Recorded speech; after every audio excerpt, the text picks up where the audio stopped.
type of, No, it's or is it digital? mini DV. It is digital.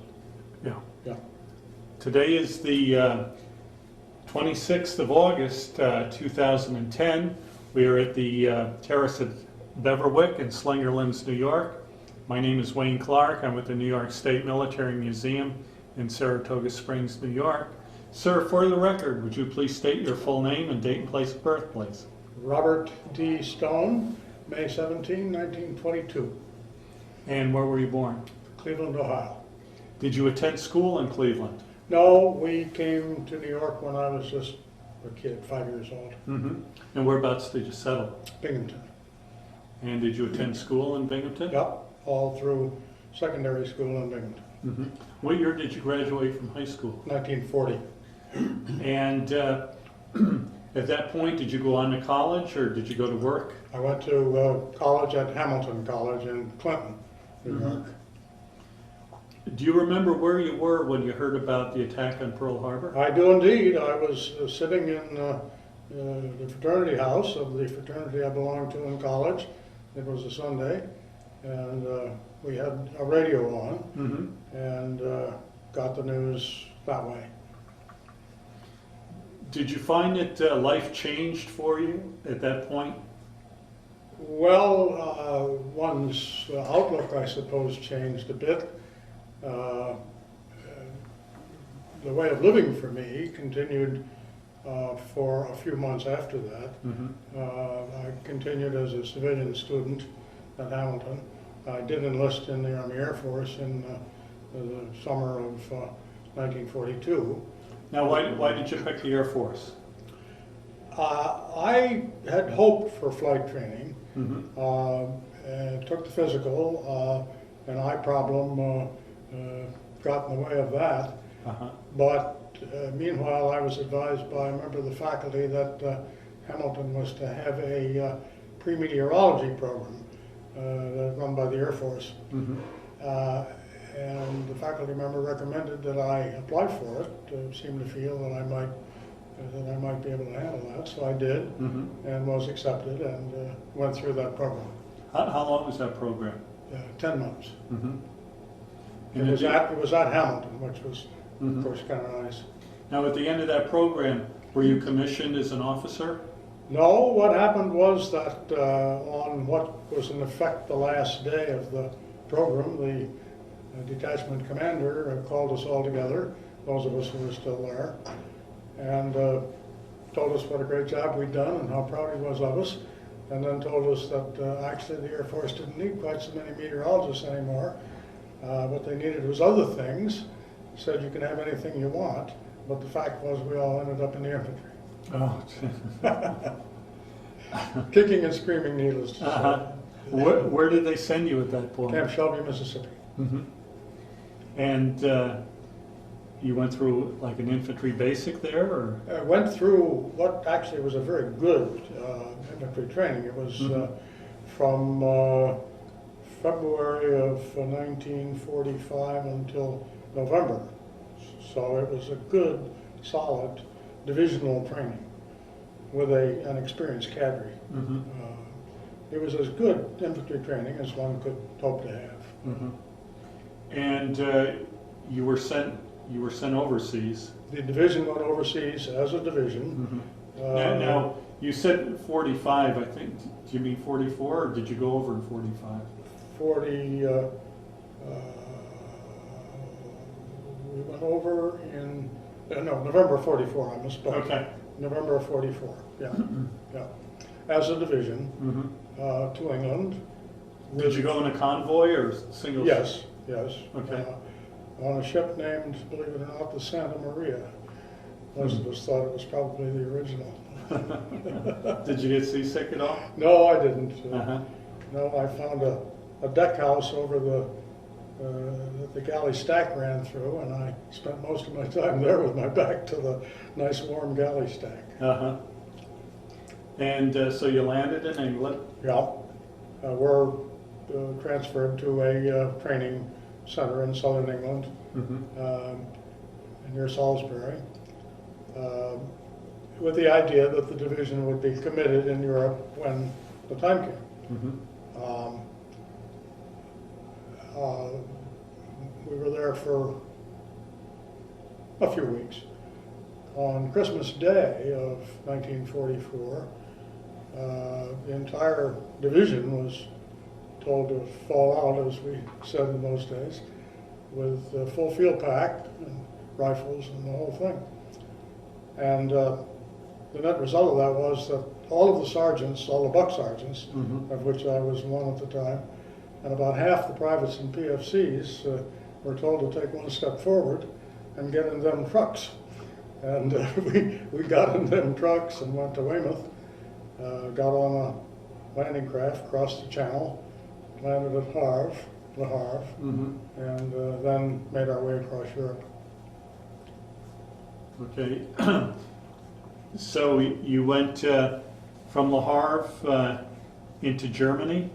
Yeah, Eventually? first by train. This was a result of the bulge, but Mhm. I suppose that's apparent. Yep. They needed replacements. And, When were you first under fire? early January of 1945. Mhm. And whereabouts was that? Was that still in France? It was in Belgium. Belgium? In Belgium, yeah. Mhm. We crossed France and parts of Belgium and Luxembourg, in part first by train, then by truck, and eventually on foot, Mhm. because now we were approaching the combat zone. And then we were assigned to the units that were already in place there. I was assigned to a unit of the 394th Infantry of the 99th Division. Mhm.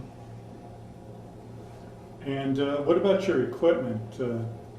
Your cold weather gear and that, was it Well, sufficient? no. By comparison with today's standards, it was abominable. Mhm. The shoes were completely inadequate. The clothing really wasn't winter clothing, and this was the worst winter in 40 years in Europe. A lot of snow, cold. As I remember, my garb for 2.5 months was 2 OD undershirts, 2 OD shirts, a sweater and a field jacket, and 3 pairs of pants. Most of the time, 2 pairs of socks. Mhm. And we changed our socks regularly, but we didn't get to change anything else. It was Mhm. pretty much continuous combat conditions. We weren't being shot at every day, but pretty much continuous combat conditions. Now, did you have rubber boots or just the No. leather combat boots? No, they were well, they weren't even combat boots. They were the high-top GI shoes, ankle high, Mhm. not the boots with the straps or buckles. Ankle high, leaked like a sieve. They were leather, but Mhm. they were not made for wet weather. And we had no waterproof footwear. Mhm. We had for a time as many incidences of trench foot as we had of battle injuries. What about frostbite? Did you suffer from that at all? Well, some did, yes. Mhm. Yeah, trench foot was the big casualty cause for a period of time. Mhm. What about your food? Did you live on K rations? K and C. Mhm. In 2.5 months, I think there was one attempt at a hot meal, and an 88 came in and stopped that, and so it was C rations and K rations. Mhm. What about your sleeping quarters? Were you in pup tents or under the No, stairs? this was entirely foxholes. Some of them foxholes that had been constructed by the Germans during their defense prior to the so-called Battle of the Bulge, but it was all foxhole housing. Okay. And did you get any kind of break or relief? We had one brief period of time when we were had another unit pass in front of us Mhm. and spent several days working on what was known as the Red Ball Highway. It was a log-based road that was being built to help transport equipment toward the east most of the paved roads had been destroyed and badly damaged. Several days of that, we were still in more or less combat conditions, but not on the front line for that period of time. Now, it says here that you were injured at one point. Yes. What happened? My unit was in the vicinity of the Ludendorff Bridge, the bridge at Remagen, so-called. And a unit of the 9th Armored Division took that bridge unexpectedly, as most people know. And we happened to be close by and crossed the bridge close behind them. And then our mission was to expand the bridgehead east of the Rhine. This was the first Rhine crossing that we made. On the 16th of March in 45, the objective of my unit was to take a little town called Hunnichen, just south of Remagen, in the vicinity of Cologne. And we were to have air support and tanks, but the weather prevented that, and so we made the assault anyway, but had pretty high casualties, including myself. Okay. Were you hit by shrapnel? Or No, rifle bullet. I was exchanging fire with a German in a cellar of a building that our objective was to take. Of course, he had cover in the cellar. I was behind a hedge, but I had no cover. I was concealment. But and where were you hit? he through the left wrist and into the chest. It sounds bizarre, but turned out to be fortunate. I had a hand grenade clipped to my field jacket. That's the way we carried them, so that they would come to hand easily. And I discovered after having been hit that the bullet had clipped the handle off the hand grenade, but fortunately below the pin. Wow. And that slowed the bullet down enough so that it didn't go through. If it had gone clear through, I probably wouldn't have made it, but as it was, it stopped, and I did make it. So. Did you receive medical care right away, or? No, as a matter of fact, I've always had to surmise this, but our advance had been pretty well stopped by the circumstances, and I was hit about probably 7 o'clock in the morning, and tried to get up, but couldn't. I had a lot of ammunition built on, and just couldn't get to my feet. I think that probably my guys who were all behind me, I was out ahead, probably figured that I was dead. I had every right to believe that, and in any event, they couldn't reach me. The fire was just too intense. But late in the day, after dark that night, it began to rain, and I can remember this like it was yesterday. I said to myself, "I'll be a son of a gun. I've been shot, and now I'm going to get wet." And that made me so mad that I was able to get on my feet.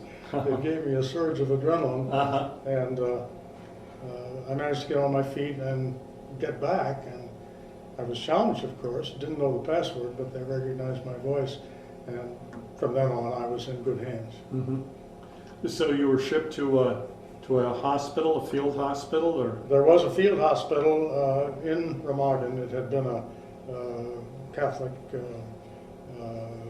sisters' home, and had been converted to a field hospital. I was there for several days. Actually heard the Remagen Bridge collapse.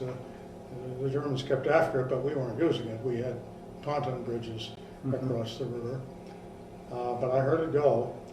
But I was evacuated in an L4, a little Taylor Cub, I think it was. One at a time was the way they were doing it.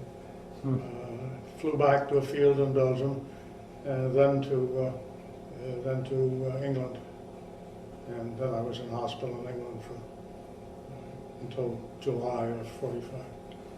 Okay. So you were in the hospital when the war had ended in Europe? And long after, as a matter of fact. I was in hospital until September of '46. Okay. Let me just ask you, do you remember what your reaction was when you heard about the death of President Roosevelt? Well, very, very sad. Mhm.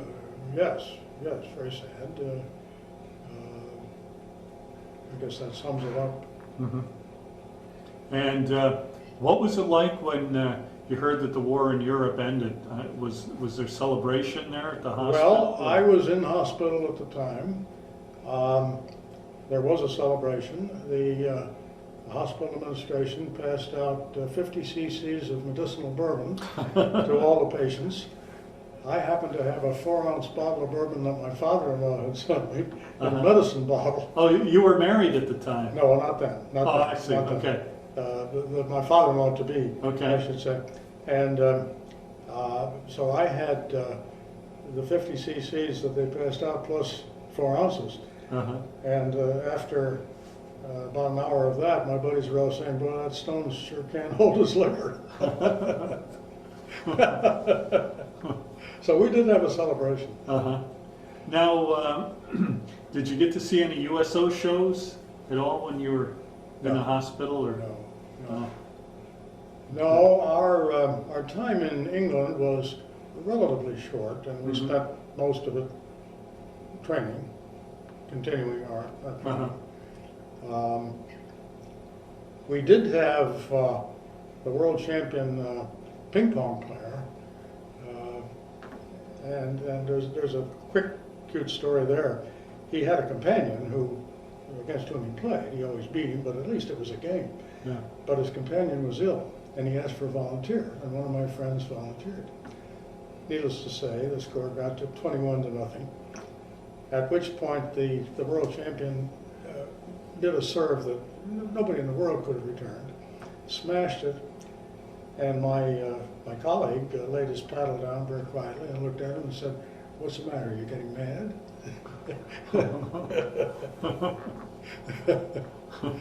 But there wasn't very much by way of entertainment under those circumstances.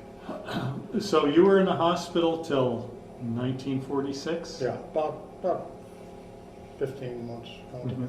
Now, your hospital time, was all of that in Europe, or did you come back to the No, States? it was in several hospitals in England and Scotland from March until July. Came home on July 4, incidentally. And then at 3 hospitals in the United States. Howard on Staten Island, Newton Baker in West Virginia, and a hospital in Pennsylvania, Valley Forge. All right, and where were you discharged from? Valley Forge. Valley Forge? Yeah. Okay, and you were a buck sergeant when you were discharged? No, I had become staff sergeant during the combat period. I didn't know it until payday, but it had happened. And then I was discharged as a tech sergeant. Okay. I was at the time that I was wounded, I was acting platoon sergeant, but was still a staff sergeant. That called for a tech. Okay. Did you stay in contact with any of the guys you were in service with? Yes, for 2 reasons. Many of the men that I trained with in Mississippi had been part of the meteorology unit, and we became a very close group and stayed in close touch. I was in much less close touch with the men of the 99th Division because I served with them only in combat conditions, and that just isn't conducive to the kinds of things that that build lifelong friendships. You don't see enough of each other. Did you attend any reunions at all? No. No? No. Okay. And now when you got back, did you make use of the GI Bill? Did you go? Yeah, as a matter of fact, Public Law 346, which was for veterans with disability allowances. Or was it Public Law 16? It was the one for people with a disability allowance. Mm-hmm. So you went, And I went to on law to school. law school. Yeah. And what year did you graduate from law school? 49. Mm-hmm. And did you go into private practice? Yeah, went back to Binghamton, my hometown. Went into private practice there with a firm. Became a partner. 10 years later, was asked to come to Albany when the Rockefeller administration was first coming in. Did that, and I've been here ever since. Mm-hmm. Do you think you would have gone on to law school had it not been for the GI Bill? Oh, I certainly hope so. I wanted to. Okay. That was always my intention. Yeah. Mm-hmm. Yeah. Okay.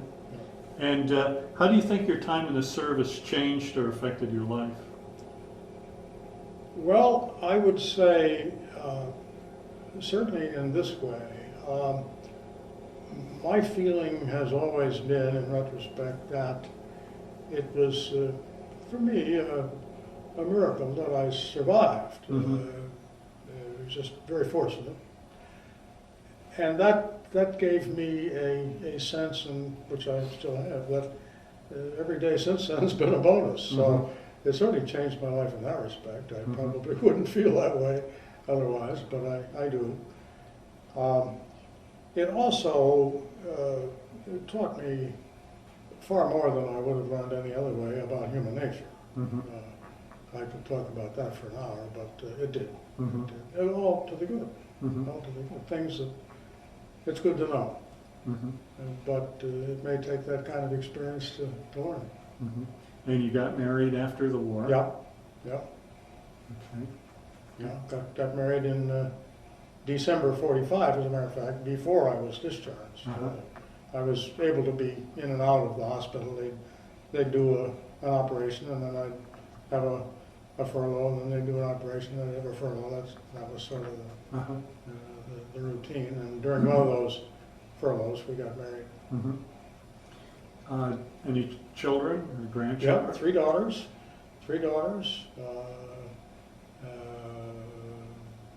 five grandchildren, and two great-grandchildren. Wow.